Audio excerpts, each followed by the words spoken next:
अस्सलाम वालेकुम जी, welcome back to my YouTube channel. तो मैंने अपनी वैक्सीनेशन करवा ली हुई है फ़र्स्ट डोज़। और इस वीडियो का मकसद ये नहीं है कि मैं आपको बताऊं कि मैंने वैक्सीनेशन फ़र्स्ट डोज़ करवा ली है।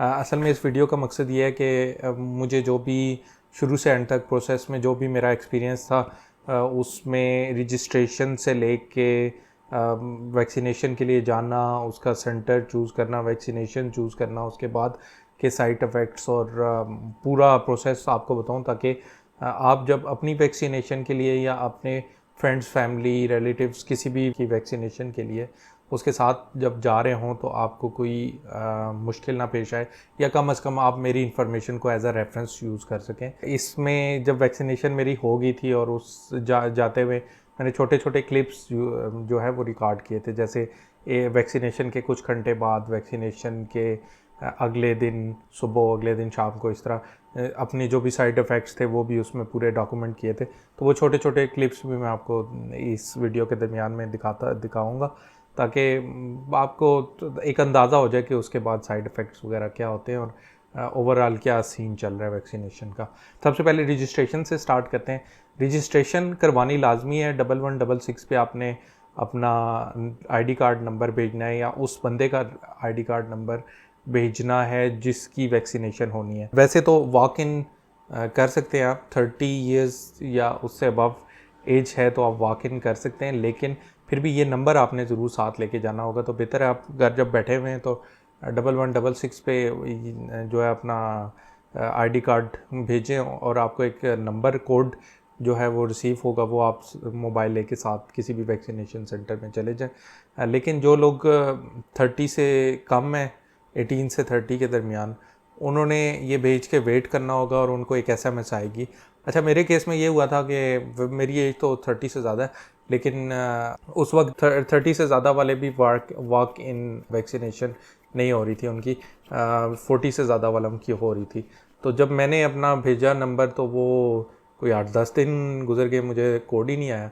तो फिर मैंने दोबारा 1166 पे भेजा और इमीडिएटली मुझे फिर कोड आ गया। तो अगर ये भी है कि अगर आपको एक दफ़ा एसएमएस का रिप्लाई में कोड ना आए तो फिर कुछ दिन बाद आप दोबारा ट्राई कर सकते हैं। ये नंबर जब आपको अवेलेबल हो गया, चाहे कोई भी आपकी एज है, फिर उसके बाद आपने एक वैक्सीनेशन सेंटर चूज़ करना है, उसमें जस्ट चले जाएं। तो ये मेरा छोटा सा क्लिप है जब मैं वैक्सीनेशन सेंटर जा रहा था। फाइनली मैं वैक्सीनेशन के लिए जा रहा हूँ, और अक्सर लोग इस टाइम पे वेट कर रहे हैं, वो गवर्नमेंट की वैक्सीनेशन फ़िलहाल नहीं करवा रहे कि फाइज़र वगैरह अवेलेबल हो जाए तो उसके बाद करवाएंगे। लेकिन इस टाइम पे ये ज़रूरी है कि इम्यूनिटी जो है वो बढ़ाई जाए, क्योंकि 60% भी पॉपुलेशन अगर इम्यून हो जाती है वैक्सीनेशन से, या जिनको कोरोना हो गया ठीक होने के बाद एंटीबॉडीज़ कुछ बन जाती हैं, तो फिर इतना फैलने का चांस नहीं रहता। हाँ जी, हम तो वैक्सीनेशन सेंटर जो मैंने जो चूज़ किया था वो F9 पार्क इस्लामाबाद वाला था, क्योंकि वो इतवार का दिन था और मैं बच्चों के साथ वैसे ही बाहर निकला हुआ था। तो मैंने क्या सोचा कि साथ क्यों ना ये वैक्सीनेशन वाला काम भी कर लिया जाए। तो F9 पार्क के वैक्सीनेशन सेंटर में जब मैं पहुंचा तो पहले काउंटर पे उन्होंने जस्ट एक मेरे से कोड लिया, और उसके बाद एक पर्ची सी बनाई, उस पर जस्ट मेरा नाम लिखा और वो कोड लिखा और मेरा आईडी कार्ड को वो नंबर वगैरह लिखा। तो इस तरह के 4 काउंटर्स थे, वो जल्दी जल्दी सबका ये लिख के तो पर्ची देते थे आपको, कहते थे नेक्स्ट काउंटर पे आप चले जाएं। नेक्स्ट काउंटर पे जब आप जाते थे तो वहाँ पे एक टैबलेट लेके जो है कोई बैठा होगा, तो उसमें टैबलेट्स उसी पर्ची से जल्दी जल्दी उन्होंने ये वो एंटर किया, और फिर उन्होंने मुझे 4 ऑप्शंस दी वैक्सीनेशन की। जब मैं पर्ची बनवा रहा था उस वक्त मैंने पूछ लिया कि कौन कौन सी वैक्सीन अवेलेबल है। तो उनने सिनोफार्म, सिनोवैक, और इसके अलावा कैंसिनो एक थी, और एक इसके अलावा एस्ट्राजेनेका, ये 4 वैक्सीन अवेलेबल थी। इनका बताया और उन्होंने कहा कि नेक्स्ट काउंटर पे आप जो भी बताएंगे वो आपको लगा दिया जाएगा। अच्छा, जाते हुए मुझे ये नहीं पता था कि वो मुझे चॉइस भी देंगे। मुझे ये लगा था कि किसी एक सेंटर पे एक ही वैक्सीन अवेलेबल होगी शायद, और वो अपनी मर्ज़ी से आपको लगा देंगे। लेकिन ये आपको पता होना असल में लाजमी है। आप जाते हुए थोड़ी सी इंटरनेट वगैरह पे रिसर्च भी कर सकते हैं कि कौन सी आपकी जो है वो बेहतर रहेगी। मैं वैसे चाइनीज़ वैक्सीन से इतना वो तो नहीं था, मैं कुछ और लगवाना चाह रहा था, लेकिन असल में जो दूसरी थी वो ऑक्सफोर्ड वाली, वो वाली वैक्सीन थी जो आजकल इंडिया में बन रही है, और उसके थोड़े से मिलियंस में कोई एक आध केस, लेकिन थोड़े बहुत उसके जो है वो कुछ ऐसे केसेस आए थे जिसकी वजह से, जिसमें क्लॉटिंग वगैरह को कुछ कहा गया था। वो भी कंसर्न वाली बात नहीं है, क्योंकि मिलियंस में एक तो इससे ज़्यादा तो कोरोना से लोगों का वो मसला हो जाता है। एक आध मिलियन में इस तरह कुछ साइड इफ़ेक्ट से कुछ हो जाए तो वो इतनी कंसर्न वाली बात नहीं है। लेकिन फिर भी जो बाकी 3 थी उसमें जो सिनोफार्म और सिनोवैक जो है ये ज़रा ज़्यादा मशहूर हैं। तो इसमें भी सिनोवैक जो जाने से पहले मैंने सुना था कि सिनोवैक जो है ये इसकी एफिकेसी बड़ी अच्छी 90% तक आ रही है। ये अलग बात है, जब मैं लगवा के वापस आया और मैंने सर्च किया तो वो पता चला ब्राज़ील के जो थे ना ट्रायल वगैरह हुए हैं, उसके बाद पता चला कि सिनोवैक की एफिकेसी थोड़ी सी नीचे गई है। लेकिन हाँ, ये बात है कि सिनोवैक लगवाने के बाद जितने भी लोग बीमार हुए हैं वो उनमें से सीरियस कोई नहीं हुआ। लेकिन उनकी एफिकेसी जो है वो तकरीबन 50% पे पहुंच चुकी हुई थी ब्राज़ील के पास। उससे पहले उनकी एफिकेसी जो उसकी एफिशिएंसी कह लें, उसकी इफ़ेक्टिवनेस वो 90% थी, यानी कि जिसने लगवाया 90% को तो कोरोना हुआ ही नहीं। लेकिन वो बाद में नीचे चली गई। वो खैर हर वैक्सीन डिफरेंट उसको उसकी स्ट्रैंड को डिफरेंट वायरस के वेरिएंट को जो है वो कारी होती है टारगेट। तो ब्राज़ील में शायद कोई और हो, इस वजह से अचानक से वो इतनी एफिकेसी नीचे चली गई इसकी। खैर मुझे उसका इतना रिग्रेट नहीं है, क्योंकि वैक्सीन लगवाना ज़्यादा लाजमी है। उसके बाद वो डिटेल जितनी भी मैंने पढ़ी कि सिनोवैक जिसने भी लगवाई उसको बाद में अगर कोरोना हुआ भी तो वो क्रिटिकल लेवल पे नहीं गया, उसके सिम्टम्स इतने सख्त शदीद सिम्टम्स की तरफ वो नहीं गया। इस इंफॉर्मेशन जो मुझे पता थी जाने से पहले, इसीलिए ये मैं इसलिए बता रहा हूँ कि आप जाते हुए थोड़ी सी रिसर्च कर लें और सोच लें एक दफ़ा ना, किसी से मशवरा करना है तो वो भी कर लें कि कौन सी ज़्यादा बेहतर है आपके लिए। फाइज़र वगैरह भी हैं, वो अमेरिकन वैक्सीन, उनकी एफिकेसी और ज़्यादा है, लेकिन वो मेरे ख्याल है अभी पाकिस्तान में उस तादाद में अवेलेबल नहीं है, क्योंकि वो अमेरिकन का ये था कि अभी जून के एंड में वो रोल आउट करेंगे बाकी वर्ल्ड के लिए। वो अपने जो लोग हैं उनको पहले ज़्यादा उनकी प्रेफरेंस थी और बहुत कम उन्होंने डोजेस एक्सपोर्ट की थी। जो भी वैक्सीन लगे इस टाइम पे बहुत ज़रूरी है कि आप वैक्सीनेशन करवाएं। आप सोच के चले जाएं, जब वो दूसरे काउंटर पे मैं गया जहाँ पे टैबलेट में वो एंट्री कर रहा था, उसको मैंने वैक्सीन बताई, उन चारों अवेलेबल जो थी उसने मुझे बता दी, उसमें से एक ऑप्शन जो है मैंने चूज़ कर लिया जो कि सिनोवैक था। अच्छा, वहाँ पे उसने मुझसे ये भी पूछा कि आपने आउट ऑफ कंट्री ट्रैवल तो नहीं करना, क्योंकि अक्सर ये जो सऊदीया वगैरह है ना, ये चाइनीज़ वैक्सीन को नहीं मान रहे। तो अगर शायद मैं उससे कहता कि हाँ मैंने ट्रैवल करना है, तो थोड़ी सी जो उन्होंने फाइज़र या स्पुतनिक की थोड़ी शायद डोजेज़ रखी हुई हों वो लगा देते। तो खैर मैंने तो कोई ट्रैवल नहीं करना था और झूठ बोल के तो वैसे मैंने कोई लगवानी भी नहीं थी। तो इस वजह से मैंने उनको प्रॉपरली बताया कि मैं ठीक है सिनोवैक लगा दें आप मुझे।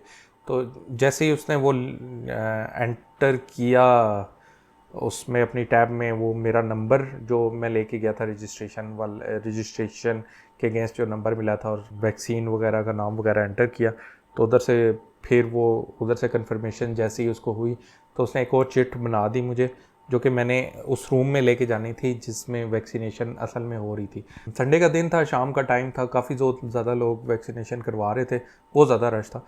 तो मैंने कहा शायद बहुत ज़्यादा टाइम लगेगा ना, लेकिन वो उन्होंने एक तो आदमी औरतों का अलग अलग वो रूम बनाया हुआ था जिसके अंदर वैक्सीन लग रही थी, और दूसरा हर एक रूम में तकरीबन, जैसा कि मैं मेल्स वाले में गया था, उसमें तकरीबन कोई 20 से 30 वो छोटे छोटे ना डेस्क पड़े हुए थे, और हर डेस्क पे ना वो एक कूलर पड़ा हुआ था और साथ साथ वो वैक्सीन कर रहे थे।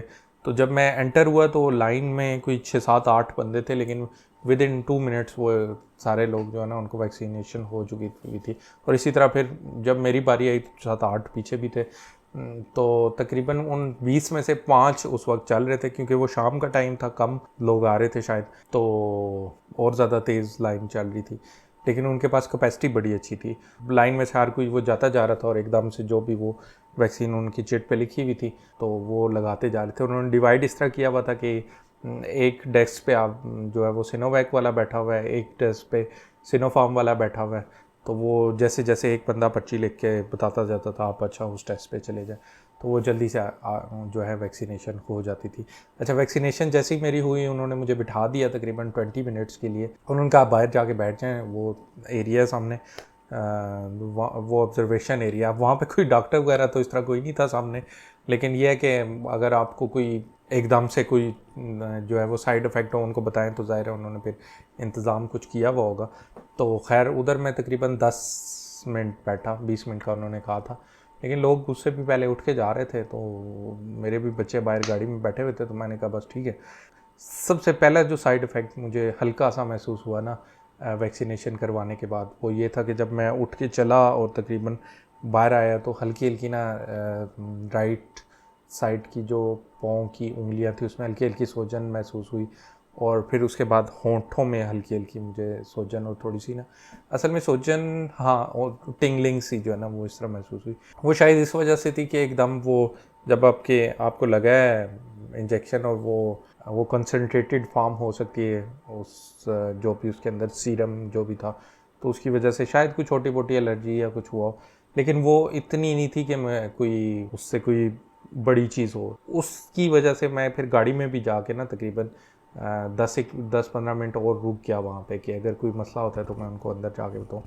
तो खैर वो फिर आहिस्ता आहिस्ता खुद ही कोई 10 मिनट में काफ़ी कम हो गई, और जब तक मैं घर पहुँचा तो वो 1-2 घंटे में हम घूमते घूमते घर पहुँच के, तो फिर जो है वो सब कुछ ख़त्म हो गया, कोई वो इतना टिंगलिंग वगैरह कुछ भी नहीं थी। तो अब आगे ये वैक्सीन से कुछ घंटे बाद की और वैक्सीन से अगले दिन की सुबह की शाम की जो है ये वीडियोस देख लें आप, जो मेरी नॉर्मल सिचुएशन रोज़ाना की चल रही थी, जो भी साइड इफ़ेक्ट्स थे। अच्छा, update on vaccination day, T+4 hours and 30 minutes, 4 घंटे 30 मिनट पहले मेरी वैक्सीनेशन हो चुकी हुई है, और कोई ख़ास साइड इफ़ेक्ट्स नहीं हुए।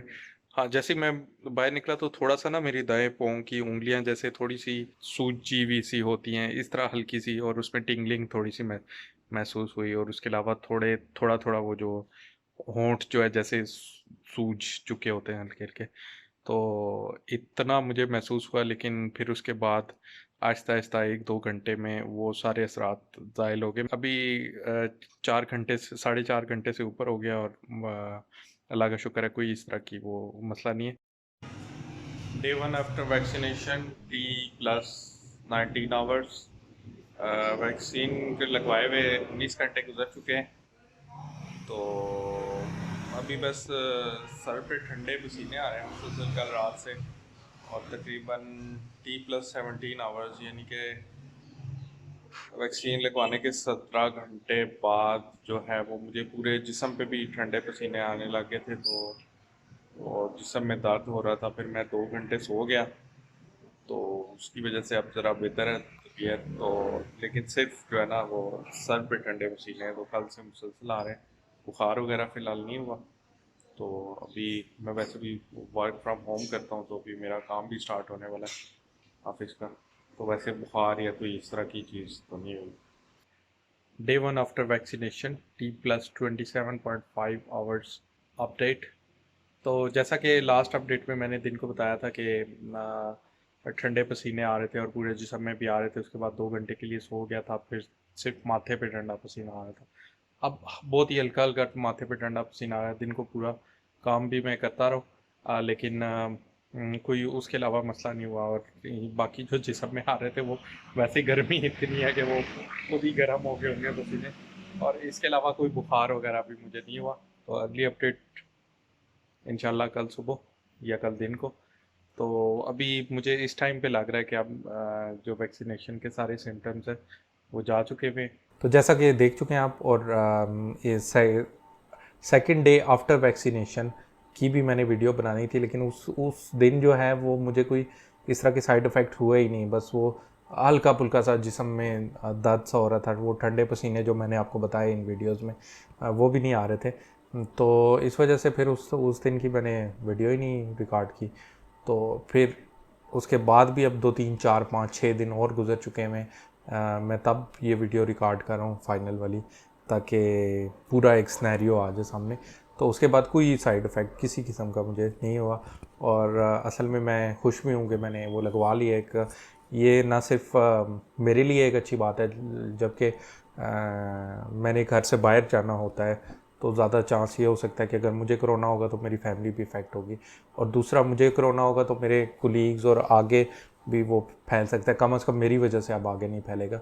तो ये सब की ज़िम्मेदारी यही है कि आप ये वैक्सीन करवा लें, लगवा लें जो भी वैक्सीन लग रही है, तो ताकि आप भी एक इस सोसाइटी में इस तरह कंट्रीब्यूट करें कि कम से कम आपके थ्रू ये ना फैले। और इस वीडियो में आपने देखा होगा मैं बिल्कुल जल्दी बोल रहा था, क्योंकि मैं आपका बिलावजह टाइम ज़ाया नहीं करना चाहता। और बस इस वीडियो का पैगाम यही है कि ये वैक्सीन असल में ना एक बहुत बड़ी नेमत है। एक वो जो हमारा इम्यून सिस्टम है ना, वो इस तरह काम करता है कि आपको अगर कोई बीमारी होती है या वो किसी वायरस से एक्सपोज होता है तो उसमें एंटीबॉडीज़ बनती है, ताकि नेक्स्ट टाइम जब वो वायरस आपकी बॉडी में एंटर हो तो वो एंटीबॉडीज़ पहले से ही उसको पहचान के आपके बीमार होने से पहले उसको जो है वो जाके किल कर दें। और आपको या तो बीमार हो ही ना, अगर हों तो सिम्टम्स बहुत कम होते हैं, वो इतना रेप्लिकेट हो ही नहीं सकता कि वो सिम्टम्स ज़्यादा हों। वैक्सीन्स भी इसी तरह काम करती हैं कि वो इनएक्टिवेटेड वर्जन्स ऑफ वायरसेस जो हैं वो आपकी बॉडी में भेजे जाते हैं और वो उनको किल करके फिर इम्यून सिस्टम अपने आप को ट्रेन कर लेता है, कुछ एंटीबॉडीज़ बना लेता है, जिसके थ्रू नेक्स्ट टाइम जैसे ही वो एक्सपोज होता है आपका की बॉडी उन वायरसेस से, तो वो बहुत जल्दी जो है वो उनको उनके साथ डील करके वो बच जाते हैं। आपको समझ आ गई होगी मैं क्या कहना चाह रहा हूँ।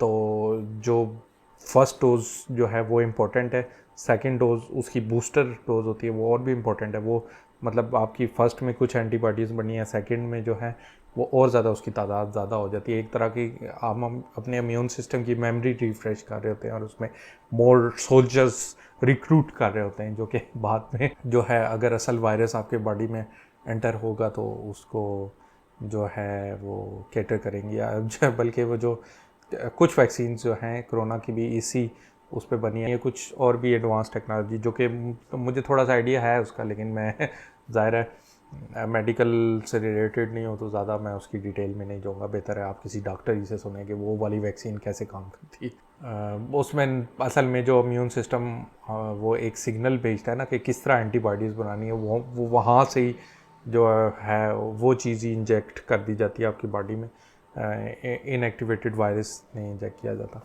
इस चीज़ को बताने का ये मकसद है कि जो वैक्सीन्स है ना वो बहुत बड़ी नेमत है। अच्छा, आपने सुना होगा एक स्मॉल पॉक्स बीमारी हुआ करती थी, चीचक।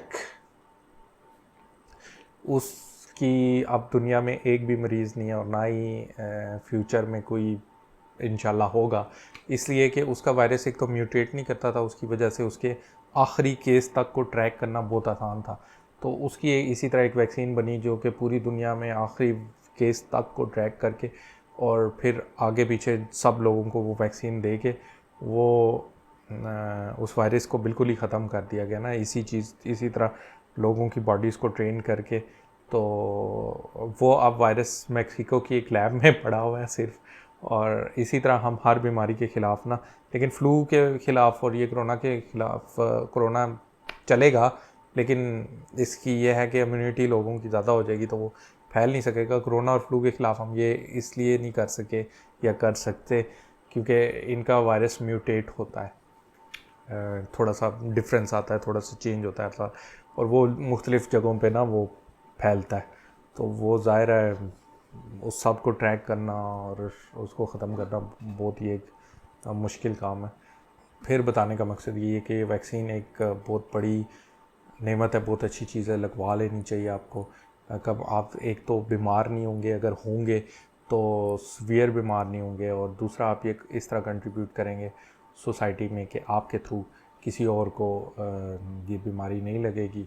और दूसरा, कुछ बीमारियों में ये होता है कि जब 40% या कुछ में 60% लोग इम्यून हो जाते हैं ना, तो फिर वो फैलती नहीं है इतना, उसका जो वायरल इन्फेक्शन रेट है ना ओवरऑल सोसाइटी के लेवल पे वो नहीं होता। वो इस वजह से कि वो एक बंदे को जो है उस तक वायरस गया, वो पहले ही इम्यून था तो वो बचत हो गई, दूसरे तक गया, दूसरा इस तरह इम्यून था कि उसको जो है वो बीमारी हो के सही हुआ था, तीसरे को वैक्सीनेशन हुई थी, और चौथा जो है वो अगर बीमार भी हो जाता है तो आगे फिर इसी तरह ज़्यादा लोगों को वैक्सीनेशन हुई भी और आगे पीछे इम्यून है, तो क्या पता चेन वहीं पे रुक जाए।